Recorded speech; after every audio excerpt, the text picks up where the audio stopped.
Más allá de la noticia, Notimundo Estelar en FM Mundo, con María del Carmen Álvarez. Nos acompaña a esta hora el economista Jaime Carrera. Él es analista económico. Muy buenas noches y gracias por acompañarnos. Le saluda María del Carmen Álvarez. Buenas noches, María. Un gusto estar en el programa. Un saludo a usted y a la audiencia.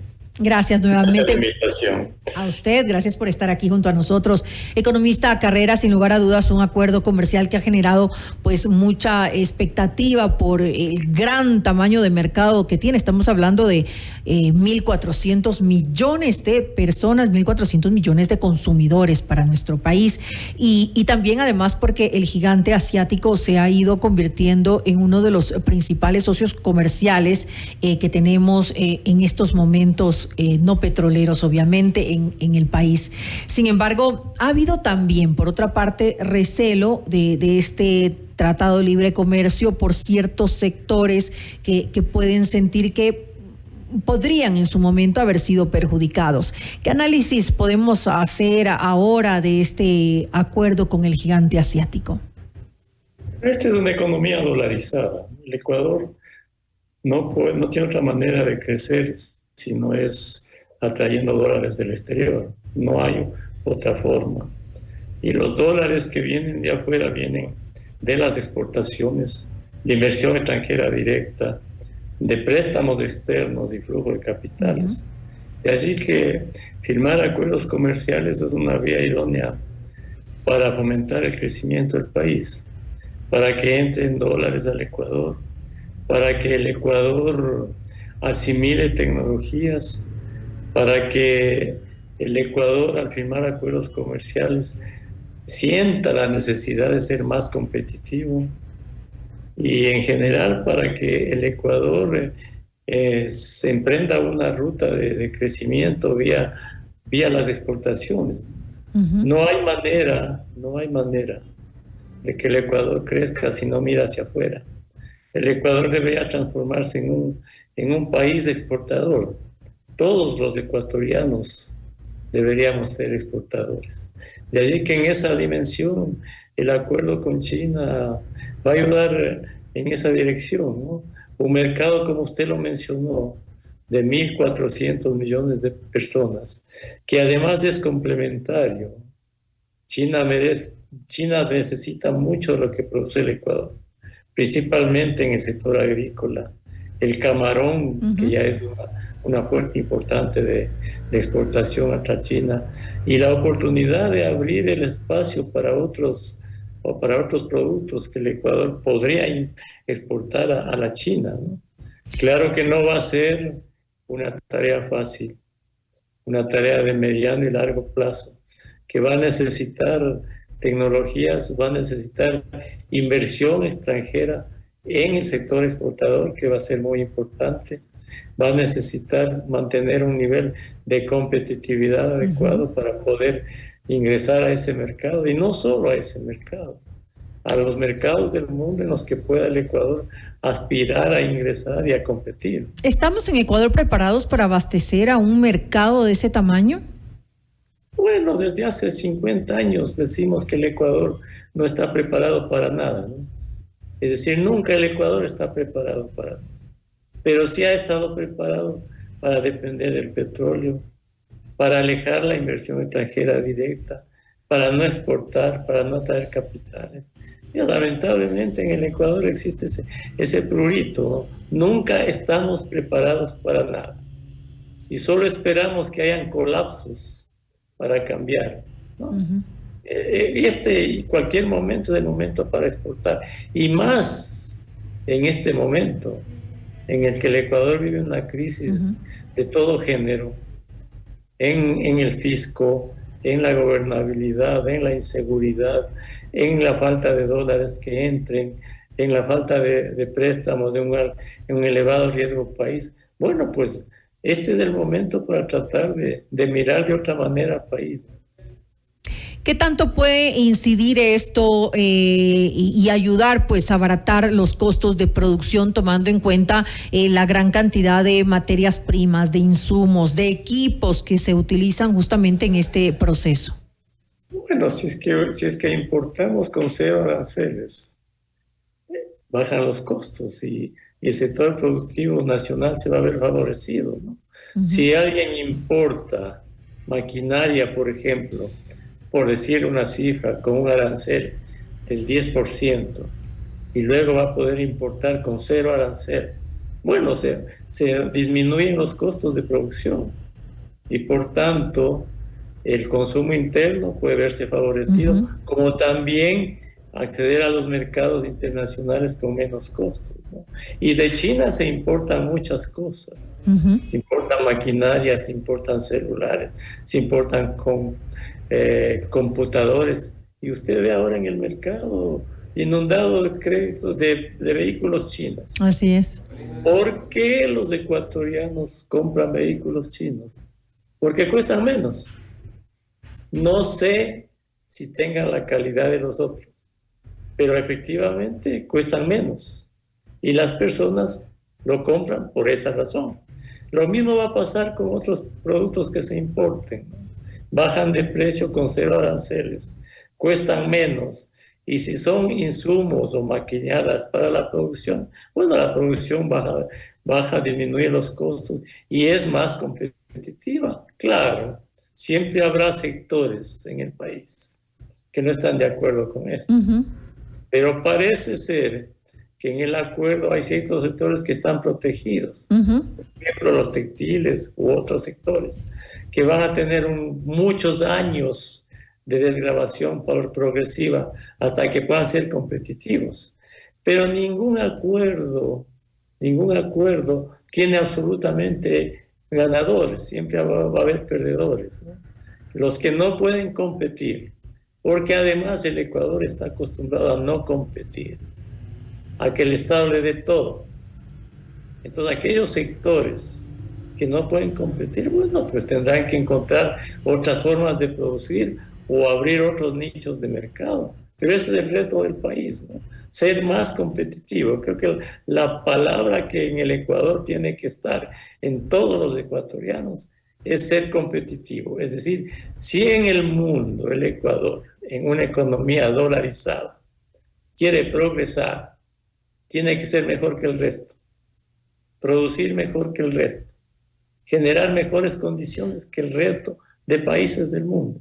No hay otra manera. Lo mismo pasa con la inversión extranjera directa.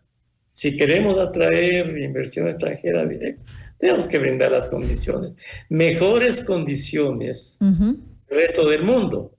Porque en el mundo todos los países compiten esencialmente por dos cosas: por exportar más o venderle al resto del país, el resto de países más, o atraer inversiones extranjeras del resto del mundo. Esa es la gran competencia en el mundo. Entonces, en el Ecuador, si no entendemos que tenemos que ser mejores para en estos dos ámbitos atraer dólares, ya sea con exportaciones o con inversión extranjera directa, el Ecuador no va a progresar jamás, no va a crecer jamás y no va a tener trabajo jamás. Entonces este es el gran reto que el Ecuador tiene como obligación de todos los ciudadanos, de políticos, uh-huh, de trabajadores, de empresarios, de ricos, de pobres.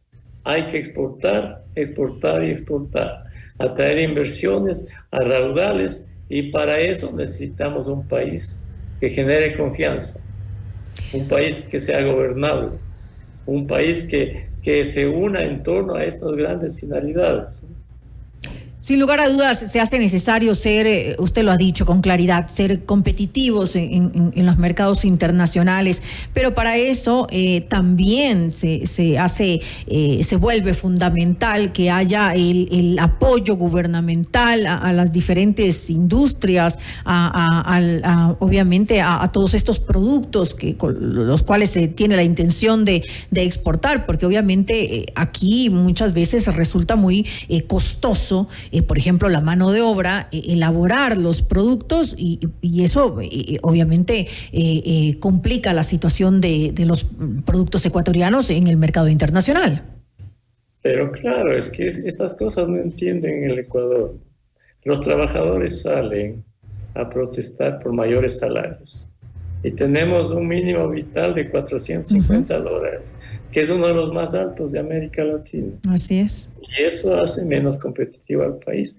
Pero los trabajadores luchan por esto.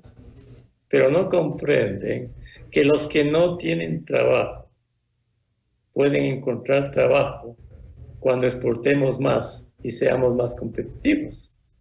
Y no solo es un tema de Estado, es un tema de personas, de iniciativas, de entorno, de confianza. Vea usted conoce esta empresa de Airbnb, la que arrienda departamentos en el mundo, ¿no? Arrienda casas. ¿Sabe usted quiénes formaron esta empresa? Unos jóvenes que se quedaron sin trabajo y se inventaron esto. Y ahora tienen una empresa que vale miles de millones de dólares. En el Ecuador tenemos que dar toda la cabida, el impulso a la iniciativa privada. Tenemos que dejar de depender del papá Estado y que todo nos ayude el Estado. La forja del progreso de cada uno depende de cada uno y del trabajo de cada uno, no del Estado. Dejemos que el Estado funcione con confianza. Demos gobernabilidad. Demos un conjunto de apoyos mutuos para que no estemos cada día cambiando presidentes, cada día en huelgas, en paros, en peleas intestinas de los políticos. ¿Quién va a producir aquí? ¿Quién va a invertir de esa manera? Entonces, los trabajadores reclaman todo. Los indígenas reclaman todo. La justicia, acciones de protección para que les dé recursos. Los maestros se desangran para que les suban los sueldos sin un $1 de financiamiento. Bueno, el problema del Ecuador es de actitudes, ¿no? Es un problema de cultura nacional, de pensar siempre qué hacemos por el Estado en lugar de decir qué el Estado hace por nosotros. Entonces, ese es el cambio que requiere el Ecuador.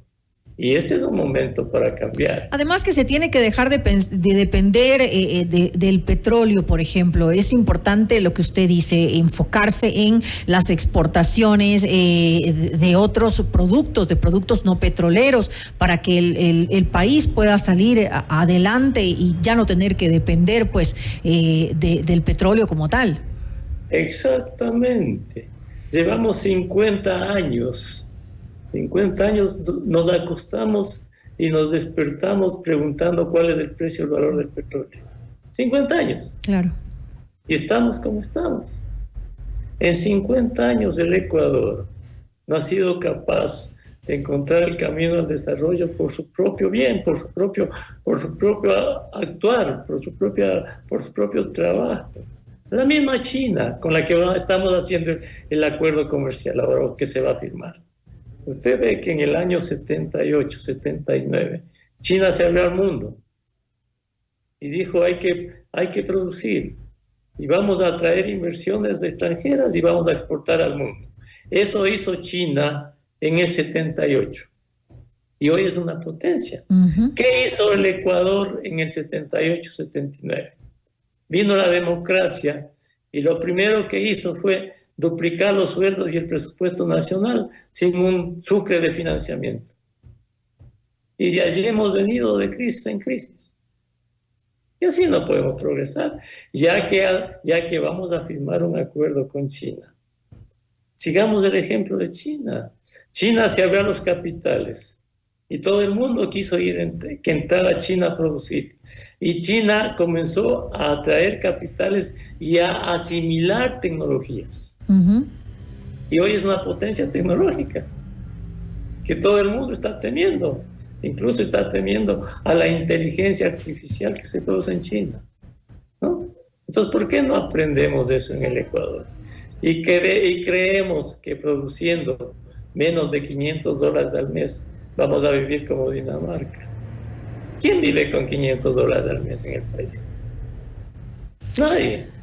Entonces tenemos que producir al mes $5.000, $6.000, como produce Dinamarca para ser como Dinamarca. Pero eso tenemos que entender los ecuatorianos. Y esta es una tarea de largo plazo, de constancia y de seguir la dirección correcta. Hay que tener como hizo China, ¿no? Hay que tener este propósito claro. Ya para finalizar esta entrevista, economista Carrera, esto sin lugar a dudas es un logro importante para nuestro país, aunque todavía estamos muy por debajo si nos comparamos con otros países de la región con los que justamente competimos por ese mercado internacional, que están mucho más protegidos por acuerdos comerciales. ¿A qué debemos darle prioridad luego de esto? Bueno, la prioridad va a ser, primero, entender que necesitamos que exportar en abundancia. Las exportaciones no petroleras el año anterior fueron 21.000 millones. 1.100 millones de dólares por persona. Nada. Exportamos poquísimo. Entonces, lo que debemos darle prioridad en este acuerdo y en todos los acuerdos que se firmen es generar las condiciones para exportar. Tener trabajadores capacitados, tecnológicamente capacitados, tener trabajadores con flexibilidad, tener trabajadores que piensen de otra manera, tener empresarios, ¿sí?, dispuestos a competir y exportar, y esencialmente hacer que cada ecuatoriano tenga como su ADN, ¿sí?, la necesidad de exportar en el país. Y nunca debemos olvidar que tenemos una economía dolarizada. Y hay que repetirlo porque a veces parecería que no nos damos cuenta de eso. Pero de manera simple, sin dólares no hay progreso aquí en el país. Y hay que traer dólares. Y para eso tenemos que trabajar todos. Me quedo con lo que usted dijo hace un momento. Hay que generar las condiciones para exportar en las mejores, obviamente, condiciones necesarias para ser competitivos en el mercado internacional. Le quiero agradecer al economista Jaime Carrera, analista económica, por habernos acompañado en este espacio. Gracias, ha sido usted muy gentil. Una buena noche. Buenas noches.